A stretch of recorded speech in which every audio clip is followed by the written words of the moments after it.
Fala galera, beleza? Mais uma vez aí, Caio, vejo com vocês para trazer a análise de Bitcoin. Como vocês estão? Beleza? Ah, aí sim!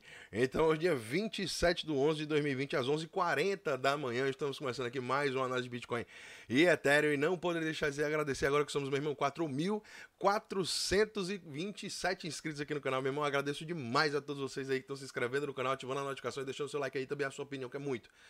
Mas muito importante aqui pra gente seguir juntos, pessoal. Vamos nessa. Primeiro de tudo, como sempre, se inscreve nos grupos do Telegram. É por lá que você vai estar podendo participar lá, de trocar ideia comigo e com outros participantes do mercado, assim como participar de sorteios e vagas de emprego, por exemplo, que a gente está tendo no grupo do MakerDAO BR. Então, se você entrar agora no grupo do MakerDAO BR, a gente tanto tem, neste momento, um sorteio da minha 8ª turma de Yield Hackers. Você que vai ganhar esse sorteio, você vai ter direito a todos os benefícios, grupo fechado do Telegram, ilimitado, com todas as atualizações das aulas que virão, das aulas que já passaram, você recebe tudo gravado, tudo ao vivo, meu irmão, você participa.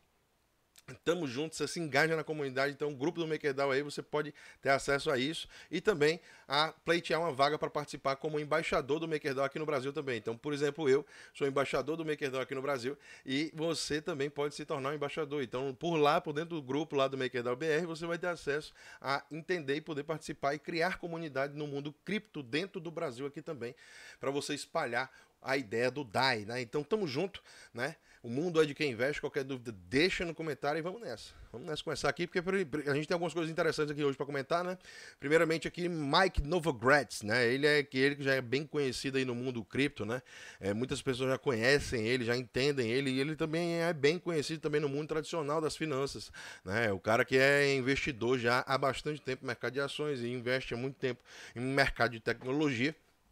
E ele já está há bastante tempo também no mercado de Bitcoin e criptomoeda, é um advogado, né, das criptomoedas aí no mundo centralizado aí nas finanças tradicionais, né?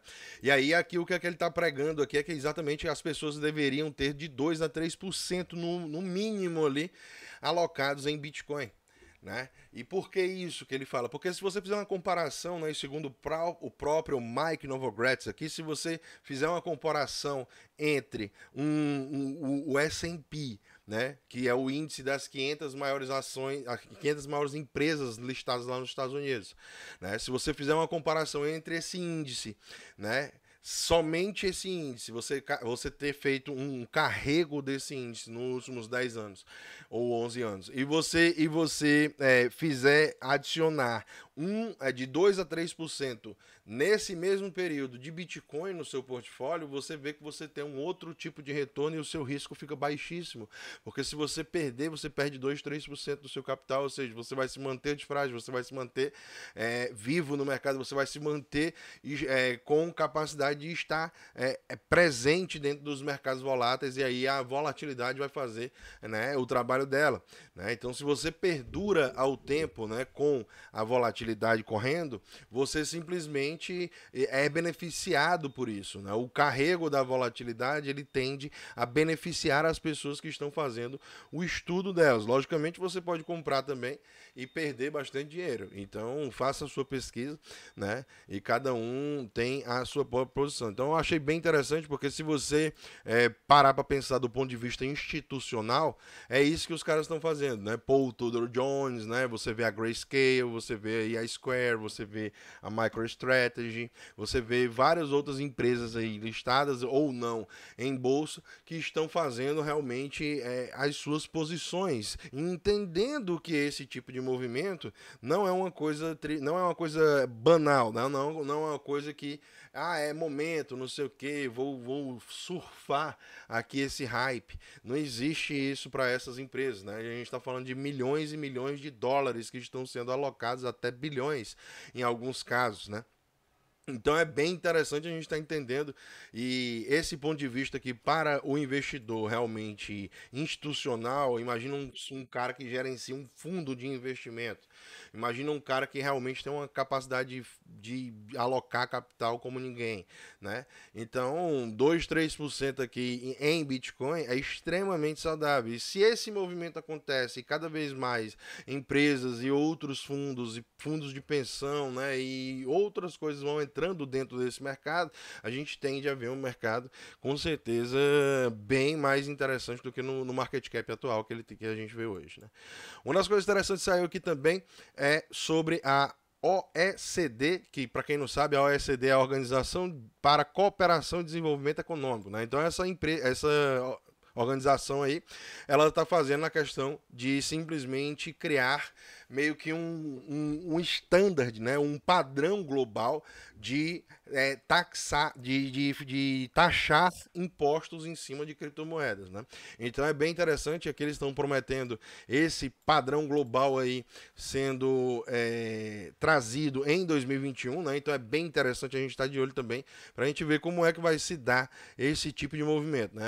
A Comissão Europeia e vários outros países ao redor do mundo sempre vão atrás de escutar o que essa organização está fazendo, né? E realmente é bem interessante a gente ver que a partir de 2021 provavelmente a gente vai ter cada vez mais taxas e impostos sendo trazidos também para dentro desse mundo de criptomoedas aí.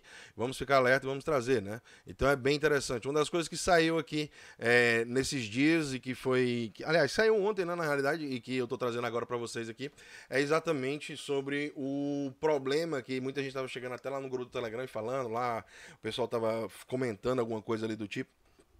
Então, era para saber o que foi que aconteceu com o DAI, né? Muita gente perguntando, pô, o DAI foi a 1,30 na Coinbase, não sei o quê.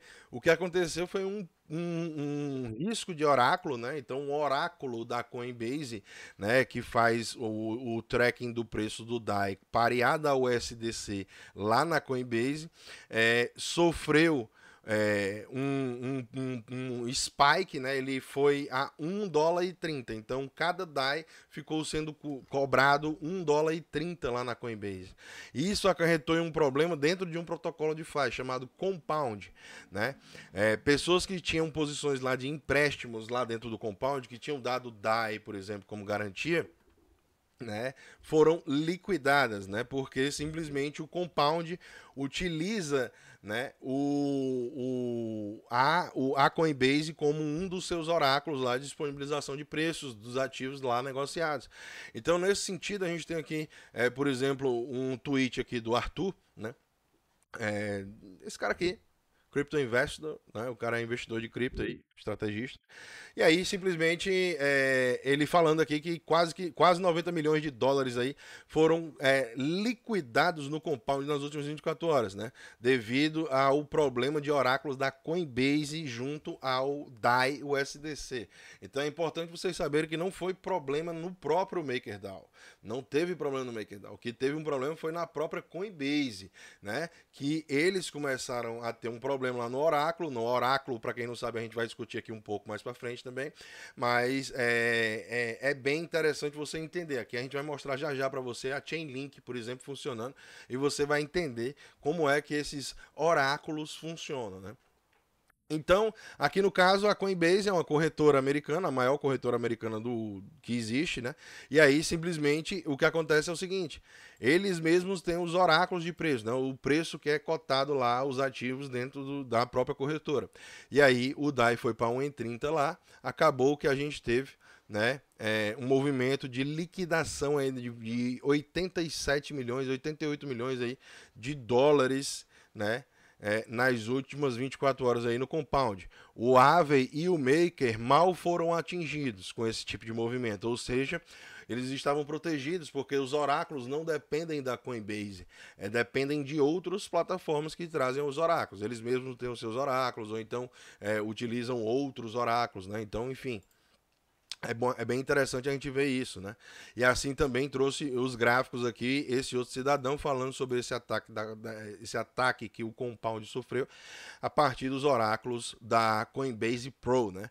Então, simplesmente aqui você vê o gráfico do preço do DAI negociado lá na Coinbase, como subiu aqui, deu esse spike nesse momento, e a partir do momento que teve esse valor do DAI aqui vindo a chegar a 1,30 lá na Coinbase, né, o Compound que ficou com a questão de utilizar a Coinbase Pro como um oráculo, né, teve 88,62 milhões de dólares aqui em liquidação, segundo o OKLink, né, o site lá de estatísticas on-chain aí da própria OKX, né, que inclusive abriu, né, os saques de novo aí. E se você quiser sacar lá o que você tem, será muito esperto da sua parte fazer esse tipo de coisa, né? Então é bem interessante vocês entenderem, né? Principalmente saber que não foi um erro do MakerDAO, né? Foi um erro da própria Coinbase, os oráculos da própria Coinbase que falharam, né? Foram atacados e simplesmente sofreram esse tipo de problema. O problema também maior foi porque no Compound eles utilizam uma corretora centralizada como oráculo, né? Então isso é uma coisa tosca, que na realidade não deveria acontecer, tendo em vista que a gente já tem, por exemplo, a Chainlink, né, no mercado há tanto tempo, que são oráculos descentralizados, né? Então, para que você quer, né, participar de um ambiente centralizado onde um player apenas pode avacalhar o seu sistema, né? Então, nesse sentido aqui, por exemplo, que você tem a Chainlink, muita gente está pedindo para me comentar também sobre a Chainlink, eu sempre gosto de, quando comento sobre a Chainlink, trazer esse site aqui, que eu já trouxe algumas vezes para vocês aqui no próprio canal, aqui a gente já falou algumas vezes sobre esse site, mas é bem interessante quando a gente fala da Chainlink, a gente mostrar esse site aqui, porque é aqui que você consegue ver todos os feeds de preço, né? Todos os preços dos ativos que a Chainlink suporta e traz para dentro das blockchains, né? E você tem ativos aqui que são criptomoedas, então a Chainlink ela pega também o preço do próprio Ethereum para poder distribuir. E se você, por exemplo, deixar aqui o mouse aqui em cima, você tem os protocolos que utilizam cada um desses feeds, né, desses preços, desses dados que são trazidos para dentro das blockchains, né? E apesar de você achar que é uma coisa meio porra, a Chainlink está dentro da blockchain e o Ethereum também está dentro da blockchain, por que a Chainlink tem que pegar o preço do Ethereum para poder mandar para outro contrato? E é exatamente por isso que a gente tem muita segurança nos protocolos, e aqui tem uma lista de protocolos que utilizam, por exemplo, a Chainlink, né? E você tem uma segurança muito grande quando os protocolos utilizam a Chainlink para isso, né? Então é bem interessante vocês entenderem porque, né, se a gente clicar aqui, a gente tem o funcionamento desse oráculo em tempo real. Então como é que isso funciona? Cada um desses pontos pretos que vocês estão vendo aqui na tela são um oráculo, é um oráculo. E o oráculo é exatamente, né, uma empresa, uma pessoa que disponibiliza o preço de um ativo no mundo real, né, 24 horas por dia, 7 dias por semana, 365 dias por ano, sem interrupções, né, e durante o maior tempo possível, né, e também com idoneidade, ou seja, são pessoas que tendem a trabalhar corretamente, porque senão eles são penalizados pela rede da Chainlink.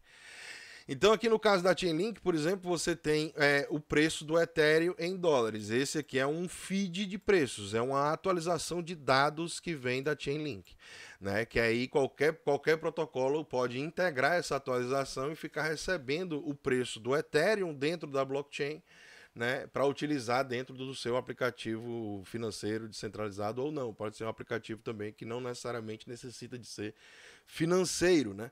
Mas é bem interessante que vocês entendam, né, que, por exemplo, aqui, cada um desses oráculos aqui, né, eles têm um preço diferente. Ó, por exemplo, aqui, 512,75, 512,80, 511,27. Né? Cada um deles tem o seu preço diferenciado.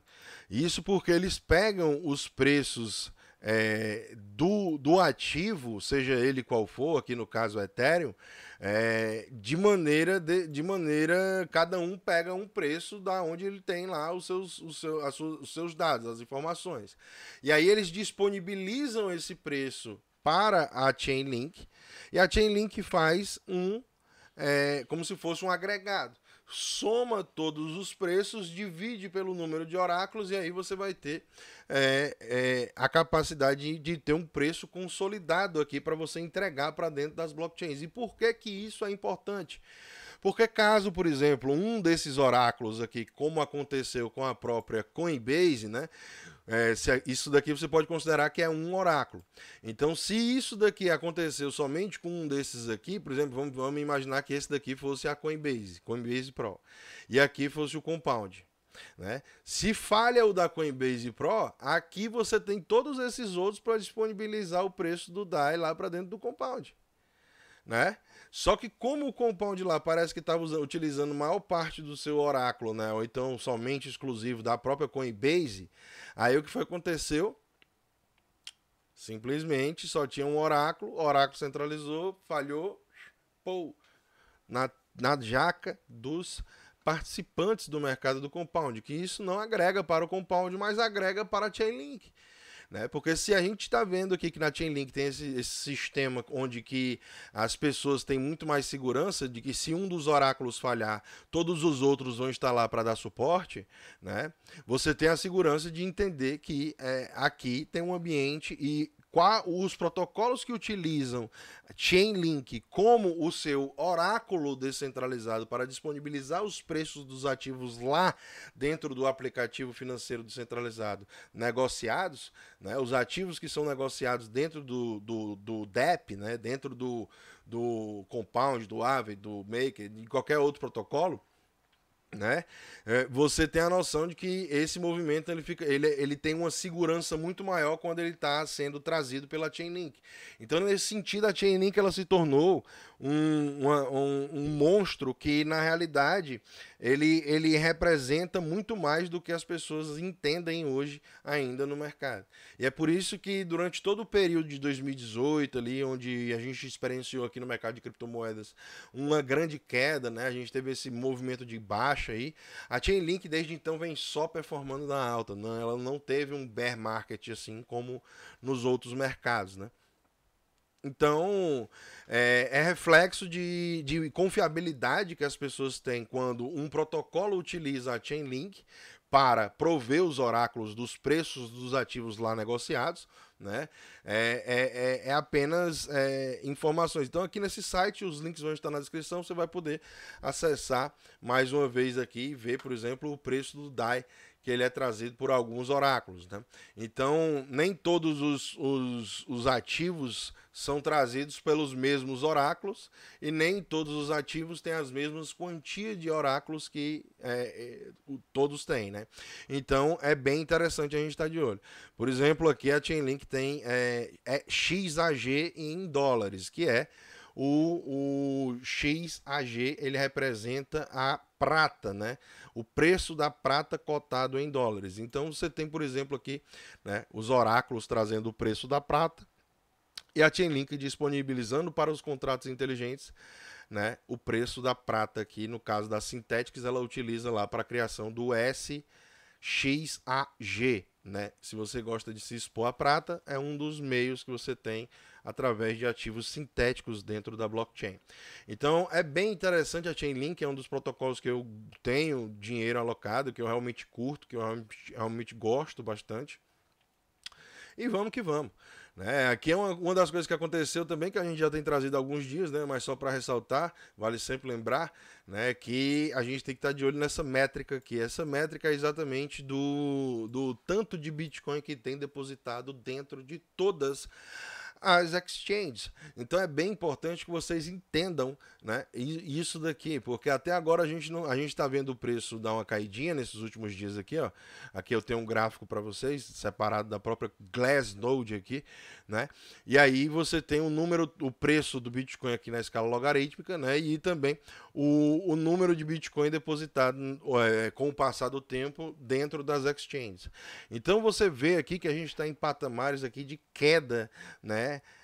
Extremamente forte aqui, com mesmo o preço do Bitcoin caindo aqui em cima nos dias atuais. Nos dias atuais a gente está tendo uma realizaçãozinha mais light aqui nesse momento, né? A gente está tendo essa realizaçãozinha aqui, né? E aí o preço estava em $19.500, $19.400, acabou caindo aí, agora está 16.900, 16.800, 17 mil, fica aí mais ou menos, a gente vai ver já já no gráfico.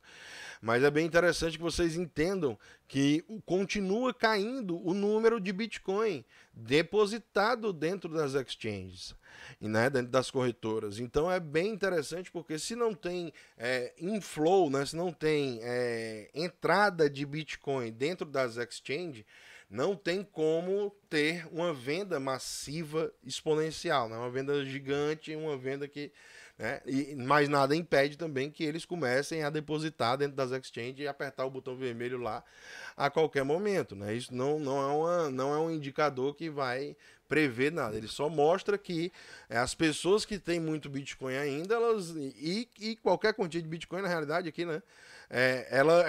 Elas não estão com viés de vender agora no momento, porque senão elas estariam depositando esse ativo dentro da corretora para ser negociado, né? Então é bem interessante a gente estar de olho aí nesses patamares aí também.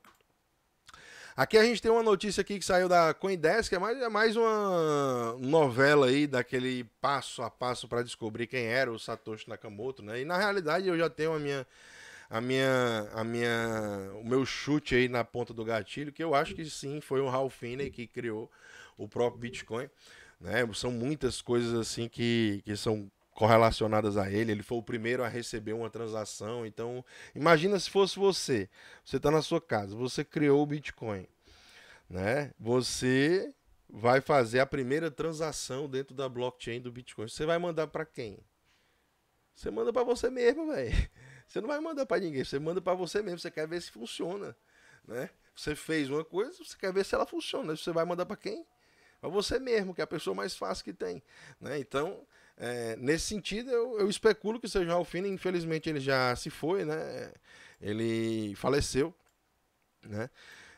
Mas realmente o cara que contribuiu muito aí para a história do Bitcoin. Então saíram mais novas formas aí, né, de analisar. Parece que não tinham os headers, né, que são os cabeçalhos aí dos e-mails que foram enviados aí na época do Satoshi para o Ralph Finney, e também uma questão de eles encontrarem que em servidores que o Ralph Finney recebeu os e-mails do Satoshi, ele recebeu primeiro no servidor dele, do Ralph Finney, depois que foi enviado do servidor do Satoshi, né? Então é bem interessante as novidades que estão saindo aí, e eu acho que no futuro a gente provavelmente vai conseguir descobrir quem era o Satoshi, sim. Muito provavelmente, se alguma empresa dessa de tecnologia, por exemplo, uma Google dessa aí, quisesse fazer uma pesquisa mesmo profunda, ela conseguiria achar e conectar os pontos aí facilmente, vamos dizer assim, né? Então, Anonymous Speech, que era o servidor lá de e-mails do Satoshi Nakamoto, né? Então tem as datas aí dos envios, dos recebimentos. Você pode fazer a sua pesquisa aí também. E eu queria que você deixasse aí nos comentários o que é que você acha, né? Quem é que era o nosso amigo Satoshi Nakamoto, quem é que pode ser, sei lá, se o cara tá vivo ainda. Tomara que esteja, né? Mas eu acredito mesmo que foi Ralph Finney, né? Eu queria a opinião de vocês aí também. Tamo junto, o mundo é de quem investe. Vamos direto aqui pro CoinGecko fazer aquele refresh live especial aqui junto com vocês e pedir, né, para você que não se inscreveu aqui ainda no canal, se inscreva no canal aí, ative as notificações, deixa o seu like aí, também a sua opinião, que é muito, mas muito importante aqui pra gente seguir juntos aqui. Se inscreva lá nos grupos do Telegram também, para você participar do sorteio aí da 8ª turma de Hackers aí, né, para você entrar dentro do meu conteúdo fechado, totalmente gratuito, né, se você ganhar o sorteio, logicamente. Então entra lá na comunidade, tamo junto, mundo é de quem investe. Qualquer dúvida, deixa no comentário, um abraço, é nóis. 508 bilhões de dólares aqui é o que tem dentro de todas as blockchains do mundo de criptomoedas aí, né? A gente tem 98 bilhões de dólares aí negociados nas últimas 24 horas. Interessante, dias atrás a gente teve acima dos 120, 130, 140 bilhões negociados somente nas 24 horas. Então a gente tá vendo aí o volume dar uma relaxada, né? Tá bem interessante. Eu acho que o mercado tá interessante, viu, galera? 61,5% é a dominância do Bitcoin, 11,4% é a dominância do Ethereum, 28 Gwei.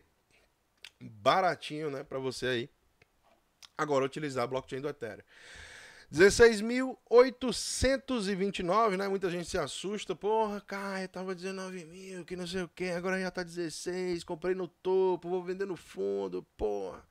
Mano, eu não posso fazer nada assim por vocês, né? Vocês têm que fazer por vocês mesmos. Então, assim, quem aperta o botão é quem ganha o lucro e quem aperta o botão é quem realiza a perda também, entendeu? Então, você tem que tomar as responsabilidades em cima do seu próprio capital, velho. Não fique delegando nada a ninguém. Se você delega alguma coisa a alguém é porque você não tem o conhecimento. Se você não tem o conhecimento, você é escravo de alguém, né? Então vamos ficar ligado.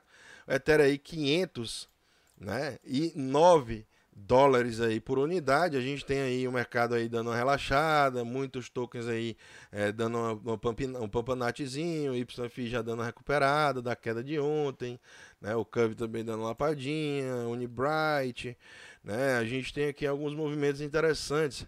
E o DAI, meus amigos, o DAI segue estável, né? Valendo $1 aí, como sempre. Tamo junto. E aí a gente vem aqui direto, né, para todo o gráfico do Bitcoin de longo prazo, a gente sempre tirando o zoom, né, chegando de longe, assim, olhando de fora. E aí a gente vem ver, galera, que eu tava falando para vocês, né, aquele negócio. Rapaz, galera, é o seguinte, a gente tá aqui no momento da tendência, né, que o Bitcoin não testa o 21 há bastante tempo, né? A última vez que a gente testou essa linha azul aqui, que está marcada aí agora no gráfico para vocês, foi aqui nesse dia, né, que era dia...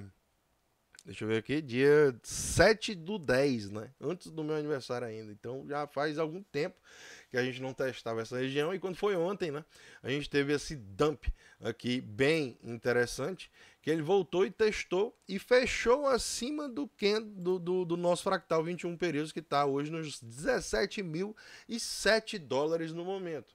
Né? Só que na sequência, no dia de hoje aqui, por enquanto, né? A gente ainda tem às 9 da noite para poder finalizar e fechar esse candle aqui no gráfico diário, né? Então a gente tem que ver como é que ele vai se comportar, se a gente vai fechar acima desses 17 mil dólares, se não voltar para fechar acima dos 17 mil dólares, né? Aí a gente vai ter um movimento aqui que a gente pode estar recuando até o fractal 50 períodos, que está ali na casa dos 14.538. Só que vocês têm que lembrar que a cada dia que passa, esse fractal também sobe, né? Ele vai andando, né? São médias móveis, né? Então é bem interessante vocês entenderem, né, o funcionamento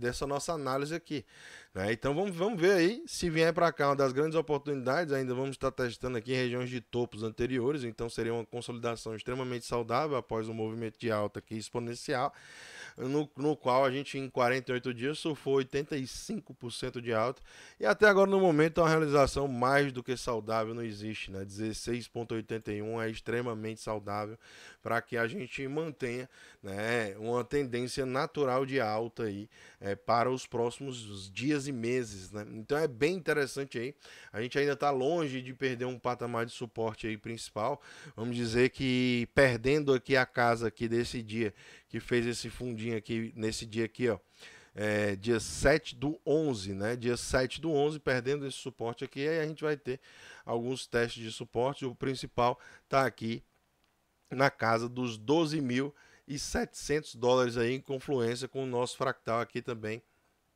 né? Esse aqui é o de 100 períodos. 12.401 dólares aí é aonde ele está.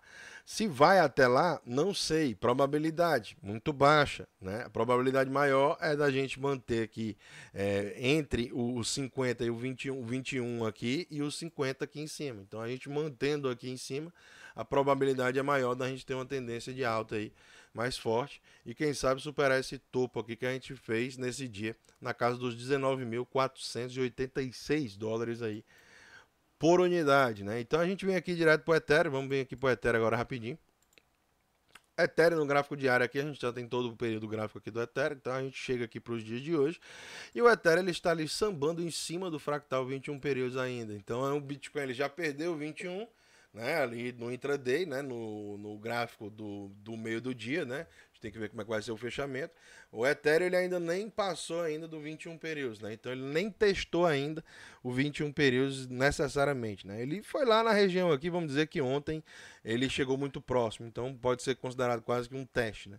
Mas então a gente está vendo aqui que o Ethereum está segurando a pancada muito bem na fita. Na realidade a gente teve um pampanate interessante aqui. Como eu disse para vocês também, o Ethereum ele não está tão esticado quanto o Bitcoin, porque o Bitcoin tinha passado muitos dias já acima do fractal 21 períodos sem nem testar lá a região, né? Então aqui foi bem interessante esse movimento de correção aqui, porque a gente dá uma aliviada nessa pressão do movimento comprador, né?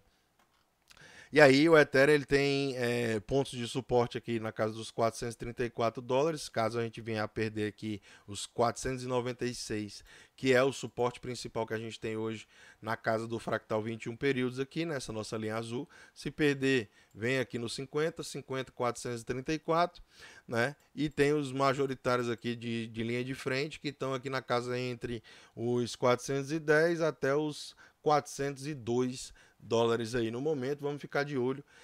Realizações são mais do que bem-vindas. O Ethereum aí também já corrigiu 19,5%. Então aqui já é um ponto interessante para você estar de olho, né? 20% de desconto do preço que ele estava. Você quer mais quanto, né? Para você começar a fazer as suas entradas. Então tamo junto.